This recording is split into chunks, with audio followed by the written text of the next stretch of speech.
Hello viewers and welcome to your favorite health segment, Health Matters.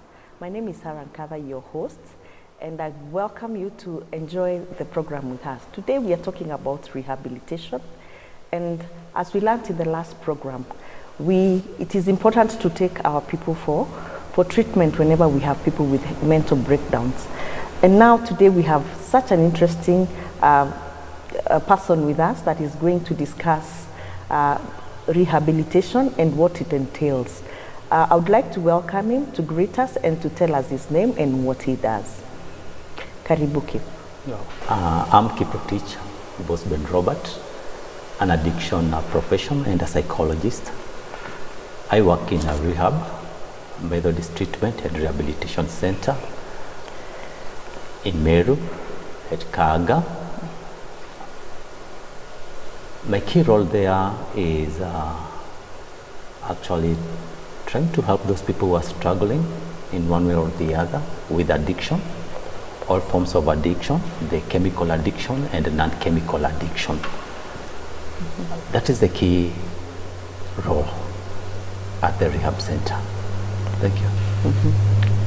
Karibu sana Kip. We are very glad to have you on our Health Matters segment.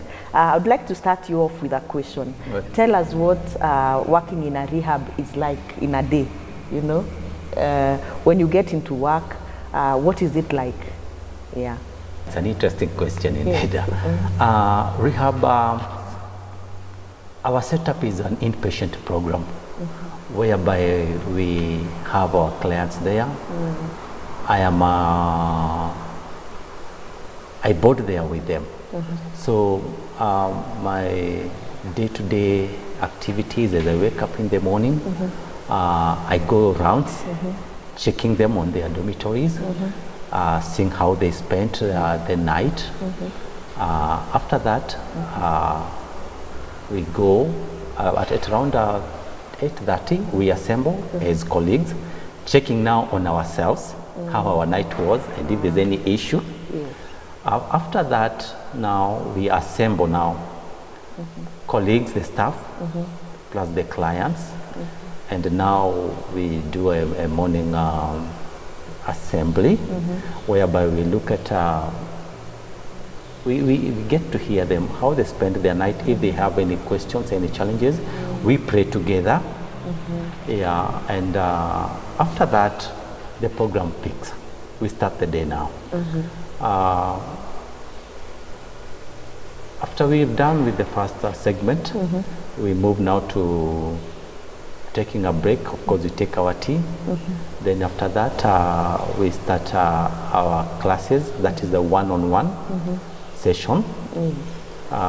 Each client is actually is assigned a primary counselor. So they are given enough time to have a one-on-one session. After that, we have classes. They're divided into 3 classes. We have the psychoeducation class. These are for the beginners. Then we have a 12 steps program. Then we have the relapse prevention class. This is probably for those people who are almost exiting. So we have those classes from around 11:40 to around 12:45. Then from there we break for lunch. Then in the afternoon again, depending with the day, we also have one-on-one sessions, counseling. Then we also have group therapies. We have games. Yeah. After that, then we take our supper. Then we have evening reflection at 6. We again converge together, having an evening reflection, just checking on each one of us. How have you been? How has been your day? That is us with the clients. Yeah. Then from there, we do our supper, then entertainment, then we go and sleep. So we just make sure that I see them off to bed, and make sure they are well, they've all gotten into their beds, and that is our day. Wow. Yeah. So you want to tell me it's a normal place? You know, the picture that I have of rehabilitation, probably it's a place where people have been locked up, kept in isolation, you know. it looks like a normal day, like I go to work and work. I did think, I mean, a rehabilitation center, you explained like it's a normal day. Is it? Actually, it is a normal. Many people have a, should I say, funny or misconception about what happens in a rehab. Yes. Actually, rehab, we normally say it is a home away from home. Oh. Why am I saying this? This is a place whereby you have an opportunity to interact and make new friends. Yes. You have an opportunity to learn. Yes. You have an opportunity to eat, to sleep well, Yes. to play. Yeah. And so many people think that a rehab is a place, is a tough place where people maybe are being subjected to difficulty, like other people are saying, people they are being caned and something like that. Yes. Just as I have explained, it's just a normal program. Yeah, whereby we eat, we go to class, we have games, we have entertainment, music, we watch. So it's a normal program. Okay. Yeah. You know, there is this stereotype that rehabs work with mad people. You know, they're very mad. You know, like the people we see on the streets or in the markets picking papers, you know, looking so dirty and unwell. You know, now that stereotype, that's what the normal person has. When you hear of rehabilitation, you think of that picture of very mad people, very unruly, mtu amebeba takataka, mtu mchafu, mtu anaweza kuchapa. Is that so, or there's a difference? There's a difference between what we see and what happens, because I'd want our viewers to understand these mental issues we are talking about, or coming to the rehab. Mostly, what is it about? Is it because you're mad, or is it because you're having some distresses? Yeah. Actually, there is some truth in it. Yes. But not as you people view it. Because when you talk about rehabilitation, we begin with who are our clients? Yes. Whom are we admitting? Yes. Then I believe that will answer our question. Yes. Yeah, because when you talk about rehabilitation, remember we've said this. Those people who come to us, these are people who need help. What kind of help? Yes. It varies. Yes. We have those people who are struggling with substance, and they need to be rehabilitated. Yes. We have those people who are struggling with mental condition, and they need to be rehabilitated. Yes. So when you talk of mad people, as people call them, they are mad by this definition, that whatever they are doing is not in line with what people call normal things. And they are doing things that are way out of a normal human being. For example, we say those people who are collecting litters around, talking things that are, are not in order. People who are dirty.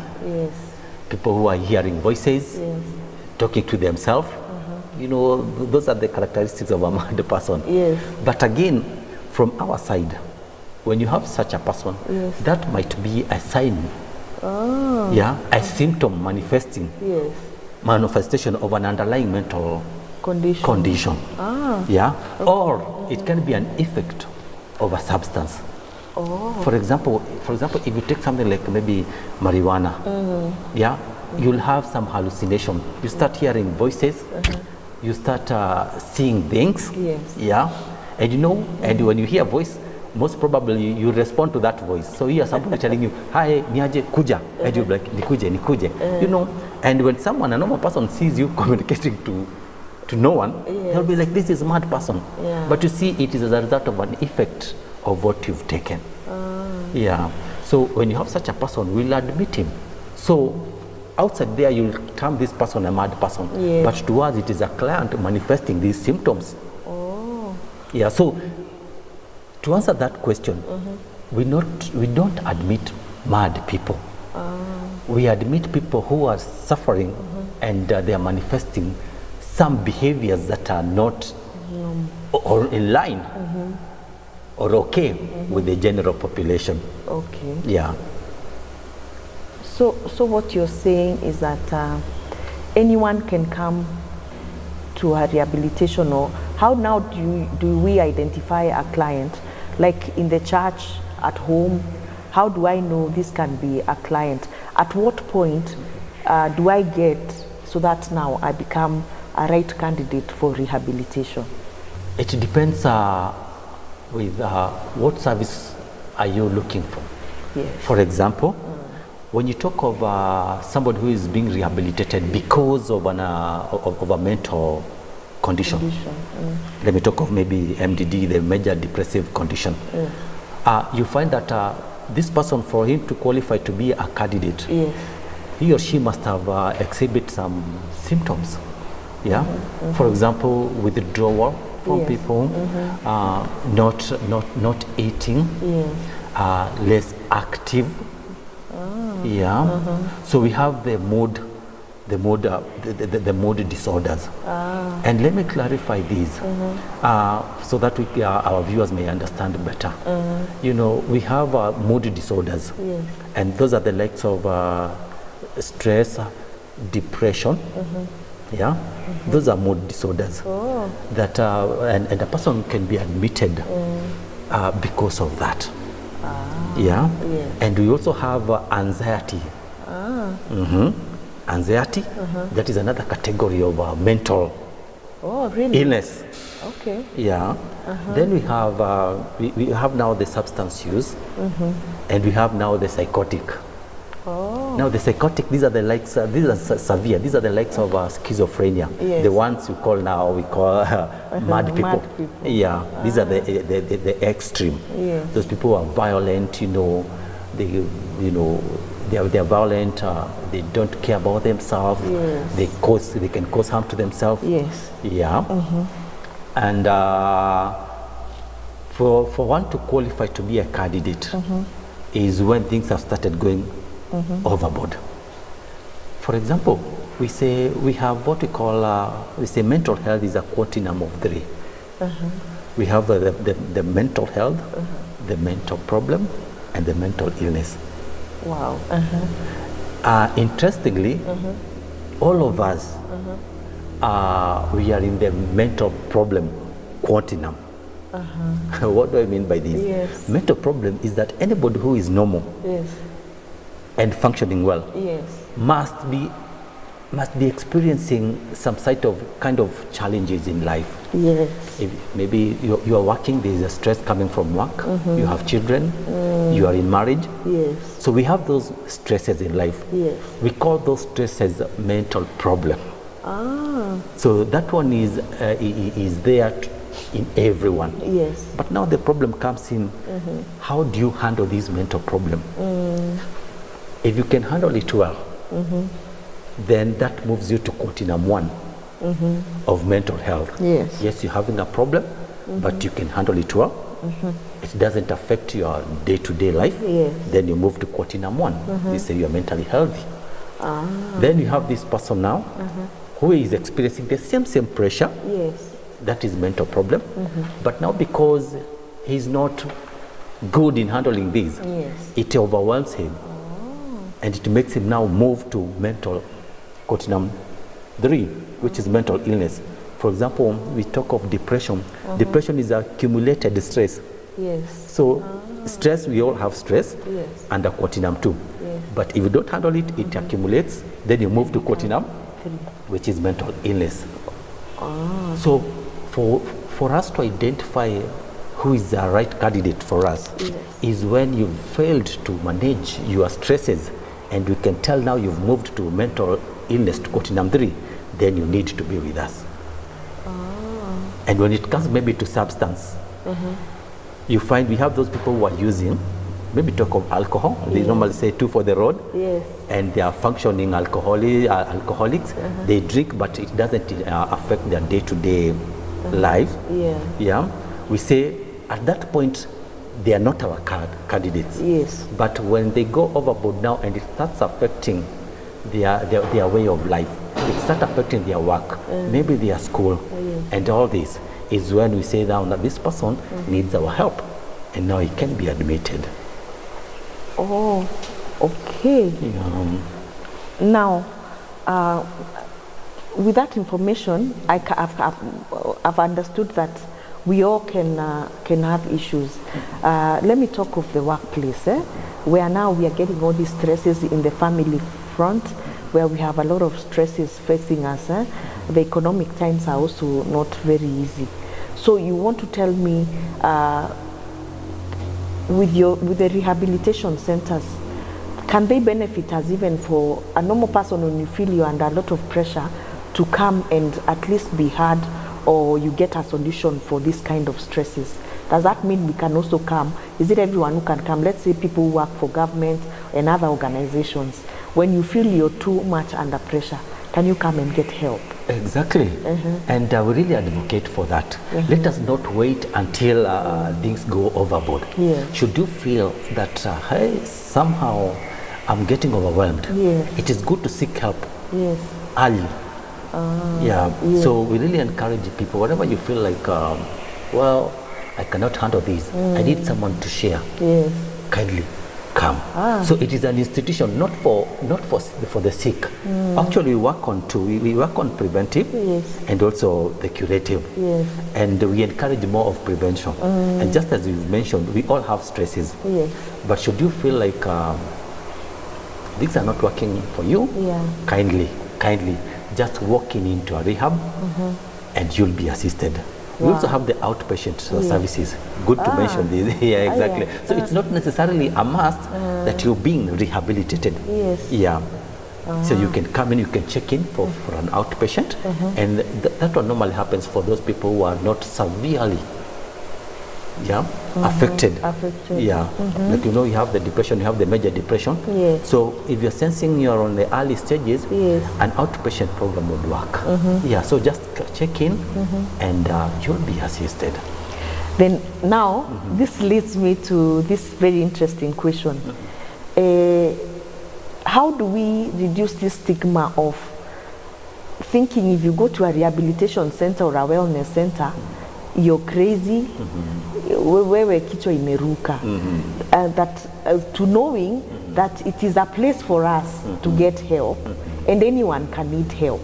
You know, tuache kufikiria when you hear about rehabilitation, ni mahali kwa watu wagonjwa sana, which because you've told us even every normal person has their own mental problems. There are many issues you're facing. How do we come from that place of stigmatizing rehabilitation centers? And you know, in Kenya, like us, all people talk about is madhare. But now we don't know, we don't look at ourselves as people who can consume the services. To a place where we know, even if I'm normal, I can go there and be cancelled, I can go there and be assessed and, you know, be helped to carry on my daily activities. Doing what we are doing right now. Sensitization. Educating the masses, let them understand what really happens in a rehab, and who are the candidates for a rehabilitation. Mental stigma has been there, and I can say it is still there. But should we create awareness and let people understand that mental illness is a disease like any other disease?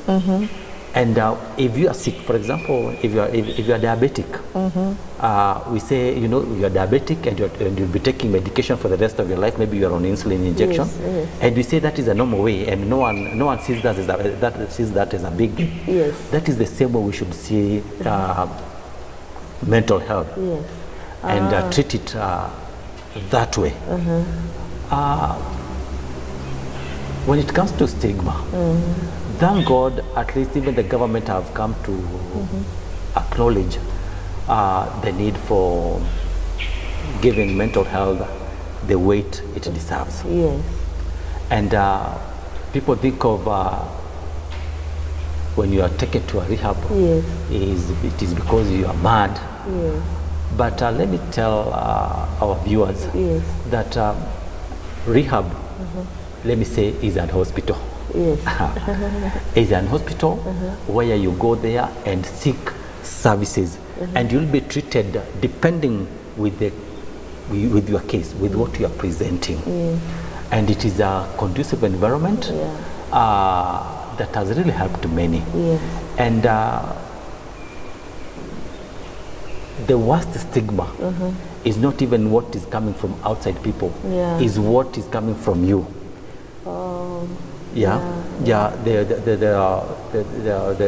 The stigma that one has. Should I go there? More. Yeah.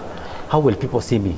Now, not what people will, not really how people are seeing you, but what are you imagining of people saying about you? Yes. I've gone to a rehab.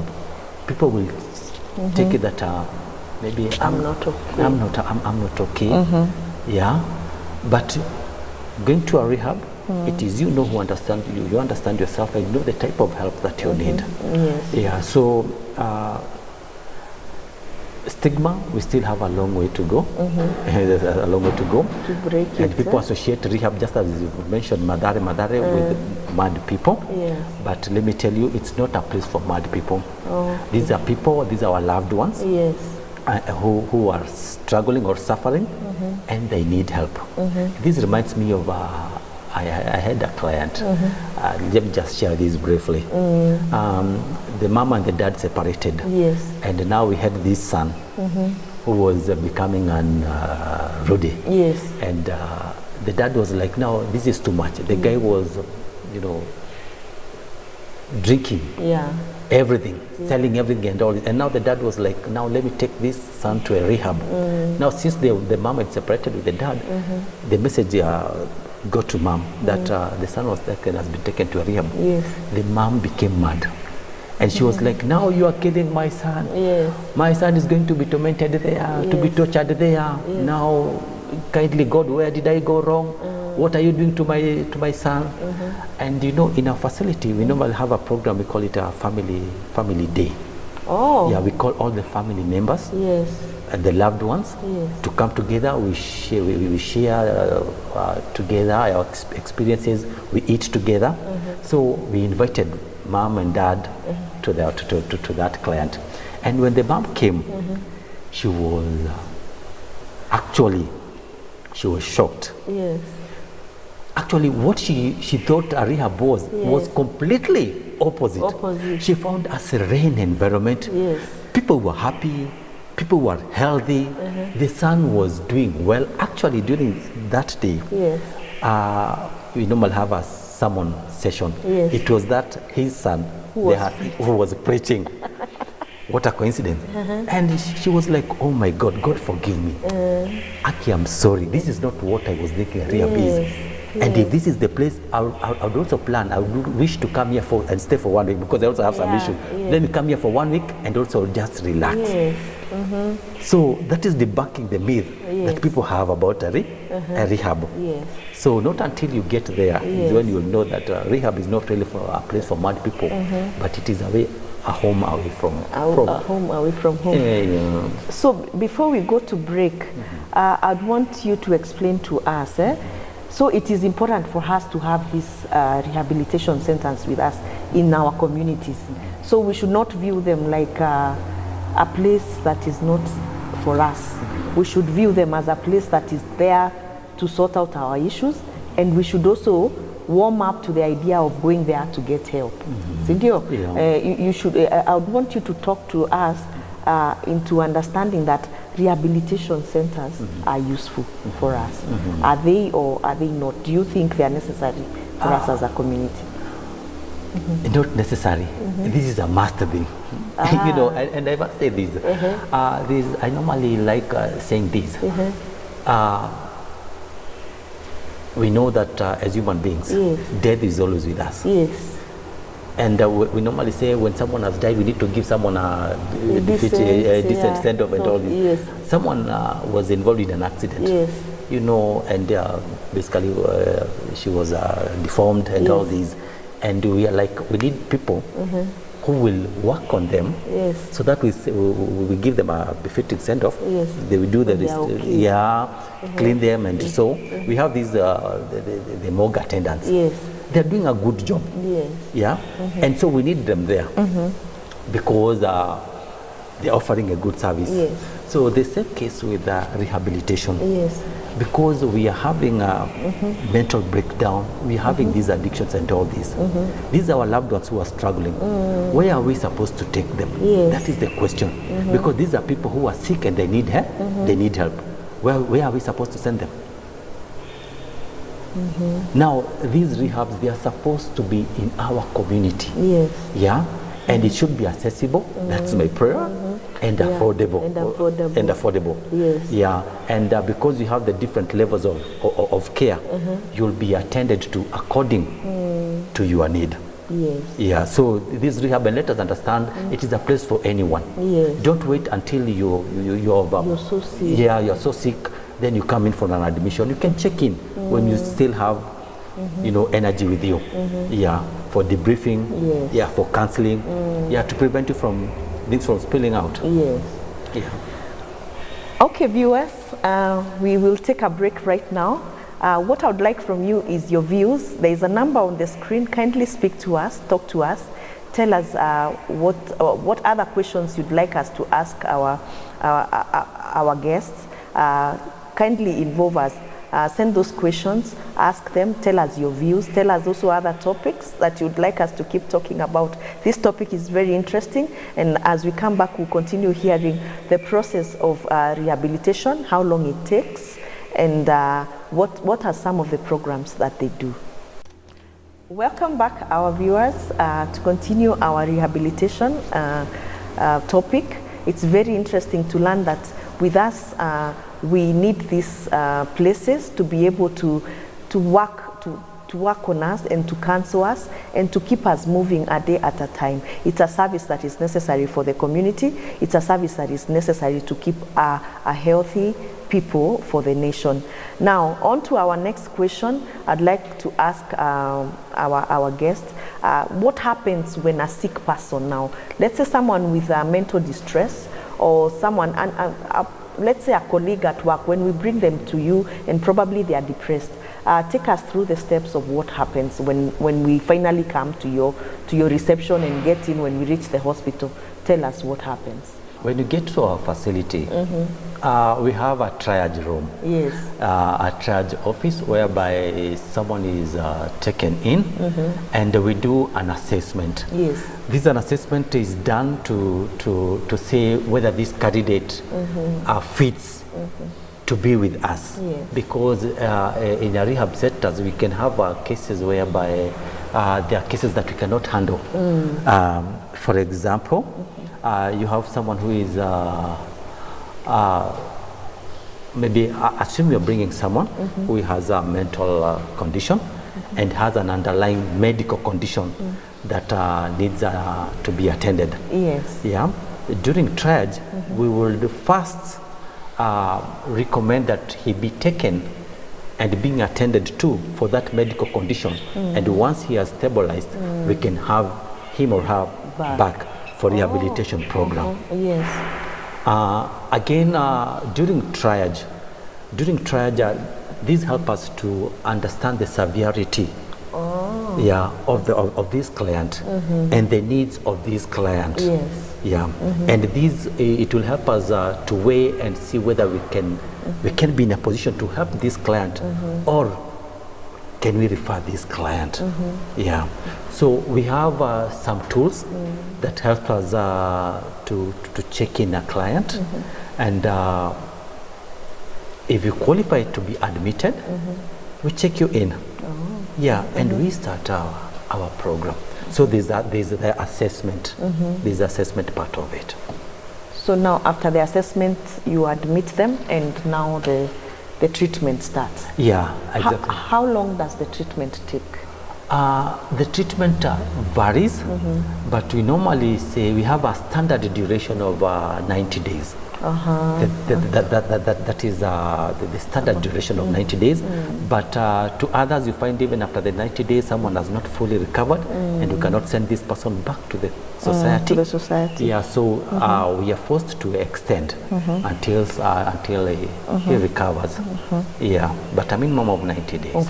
Let me, like in the Bible, we saw Jesus treating a lot of people with mental illnesses and making them free, and they would come back to give thanks. Would you say we as the community are treating our people with kindness? Are we showing them compassion the same way he showed them compassion, or more often we just bypass them? What do you think is our view of our people with mental issues, depression and such? Unfortunately, how we view them is not how it should be. Yes. We normally, from the society point of view, we normally say when you see someone who has some challenge, someone will be like, huyu mtu huyu alirogwa, huyu mtu alikula mali ya mtu, alikula kitu ya mtu, huyu mtu ni mabangi zake zinampeleka hivyo. Yeah, and that is how the society treats those people who are struggling. But truth be told, we have very many factors that can lead to someone to be predisposed into a mental illness. Yes. The likes of, for example, genetic predisposition. Yes. Yeah, we have those people who have an history of mental illness running in their family. Yes. Yeah, and so should they find a trigger, they'll easily get into a mental illness. And you see, that is genetic. So, but to the outside world, they will rarely understand. Yes. They'll be like, "Kocha now, you ni wende wazimu tu. Huyu amevuta mavitu zake hizo." Yeah. So we really need to be kind to them as an institution, as professionals. Yes. We treat them with kind and passion, because these are our loved ones. Yes. For us, we understand and treat them as sick people. Someone will come to you with high blood pressure, with ulcers. How will you treat that person? With a lot of gentleness. With a lot of gentleness and all this. So with us too, we see them as our brothers, as our fathers, as our sisters, and we treat them with compassion, with love, with dignity. Yes. Yeah. These people are sick and they need our love, and they will bounce back. Yeah. Tell us, like now you work in a rehab, what kind of people come there? I would like for you to explain to us, nikina nani ukuja? Who are your clients? Okay. Yes, tuelewe tu, is it normal people? What kind of people come? A rehab, just like an hospital. Yes. Who goes to an hospital? Anyone who is sick. That is it, you've answered my question. Anyone. Anyone who is sick or who feels like he needs a service that is rendered in an hospital would go there. Yes. And what are these services? Umekata tu kidonda kidogo. Yes. You need a stitching. You'll go to an hospital. We have someone who has maybe gotten an accident. Yes. Now this is a casualty. He will need to go to an hospital. Yes. Yeah. So everyone is a candidate to a rehab. And it all depends with what kind of a service is bringing you to a rehab. So we have those people who are struggling with severe mental illness, the likes of the major depression, the likes of schizophrenia. Those people are sick. Yes. But again, below there, we have other people who are sick but not severe. But all of them are candidate of the rehabilitation. Exactly. So this is a place where anyone can come in. People of any age. Yes. But like in our case, we normally handle people from 18 years and above. But even for outpatient, like children, for counseling, for school-going children, they come in for counseling, for outpatient services. Any profession. Let me say this, as long as you're a human being, breathing, and you have an issue, that is a place to be.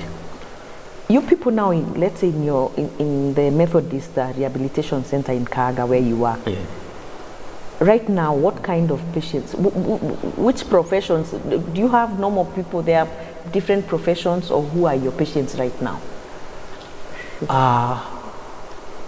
Like now, as you're speaking, we have a nurse there. Yes. We have a nurse there who is on treatment. Yes. We have a soldier. Yes. We have a soldier. We have a When you teacher. say a soldier, you mean people Kenya in the Defense Kenya Forces. Defense Forces. Really? We have them. We have students. Yes. We have people. We have a person working in Kenya Power. So we're having farmers. Yes. Yes. We're having those people who have, let me say, they don't have a profession. Yes. Yeah. They are business people, maybe. Yeah, exactly. We have the business people. So let me say this is now. Yes. Yeah, but in my profession, I've found that I've had all kinds of profession. Yes, so from businessmen, people who are working in the medical field, yes. People working in the, these other sectors, the engineering sectors and all these. So it is a field, everyone actually. Wow. And do you find success when they come? You as someone who works within an addiction scientist, a specialist in rehabilitation, do you have success when people come? Do they get well? Yeah, after you treat them. Yeah, that's why we are there.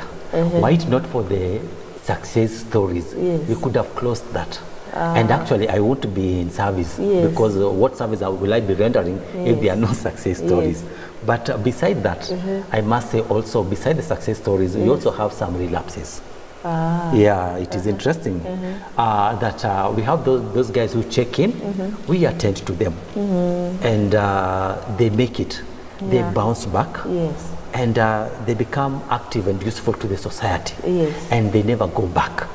So we have such stories. At the same time, you have those guys who come, they run their program, but along the way, after discharge, they also relapse. And that explains why we say addiction, for example, is a mental disease. And for it to qualify to be a mental disease, it is because it has that relapsing nature. So you can be off it for some time, 1 year, 2 years, 3 years, then you find yourself back to it again. So when they relapse, can they be treated? When they probably when that addiction, when you've been well for some months or some years, when you relapse, can you come back still for more help? Like the longest we've had, we had a client who visited our facility the 8th time. Wow. Yeah, he has been to rehabs. Now, when he was actually, it was a shame. Yeah, when she visited our rehab, that was the 8th time. Wow. And it is at this 8th time that she got help actually. Yeah, and she bounced back, she went back to school. Yeah, and she's actually graduating this year. Wow, that is great news. In counseling psychology. And that being the 8th time. The 8th time. So we normally say it might not work for you the first time. Yeah. So never give up. Try the second time. And interestingly, maybe at times you normally have those people when they are brought for the first time. Normally, it is always normally involuntary. So they are forced in. They haven't accepted that they have a problem. So it is forced. So even when they come for the first time, they're like, let me just stay here. Yeah, the 90 days will be over and I'll go back. You think I have a problem? No, I don't have a problem. You guys have the have a problem, not me. So he or she is in denial. So he never works the program. So of course it will never work. So you discharge this person, he relapses. Maybe the second time is when now maybe it gets into his senses that hey, by the way, I have a problem. I need help, and maybe that time it will work. Yeah. Well, as we go to the close of our show today, I'd like to ask you, what has been your worst experience and what has been your best experience working in a rehab? You have to give us example. Think of your worst, very worst, and your best. Wow. Let me start with the worst, then you finish with the console best. myself with the best. I once had a client who had comorbid. He had an underlying mental illness, and that was bipolar. Bipolar 1. So he was manic. With substance use, and his drug of choice was marijuana. So when you have marijuana and you have a bipolar 1 money, you find that this client was hyper, very, very, very, very, very hyper, very, very destructive. Yes. Yeah, so he was fighting all over. Yes. Yeah, breaking everything in the office, fighting everyone. So it wasn't a good scene. Yeah, so engaging in fists, fighting, trying to hold this person, amekuma. Yeah, yeah. So that was the worst experience. Yeah, right engagement with with the client. Someone who's very aggressive. Very aggressive, and you find maybe physically they are big. Yeah, they overpower you. Yes. So you need to call to help. Yeah. So that's not. That was your worst. Yeah. And your best. My best actually, let me say, is seeing a client who came there involuntarily. Yes. We have them. We have some of the clients. There's a client who came handcuffed. Yeah, being escorted by police and all this because he's in denial. Then after some time, this client comes to understand that indeed I have a problem and this is where I belong. Yes. And he was like, "Oh, I really thank God for them bringing me here." Yeah, and I've already seen I have a problem and I've changed, and that person changed and became good. Yes. Yeah. That was a good feeling. Yes. Getting to give other people benefit of doubt, that people see that I have a problem, which I can't see now. Oh, yeah. But later I came to appreciate and acknowledge that I have a problem and now decide to work the program. That is a beautiful experience. And the very last one now, this topic is very interesting. The questions keep coming. The very last question, do they come back? Do you have patients that you have treated, they have been rehabilitated, they've gotten help? Do they ever come back to say, to see how you, or to greet you, or maybe, is there anyone who's ever come back? As a normal person, amepona, appreciate the program. Do you have such? We have such, and many actually. Yes. And we are proud of that. Wow. And that is what keeps us going actually. Yes. It keeps me going. Yes. Seeing that people appreciate our job. Yes. And someone came with a problem, he was assisted.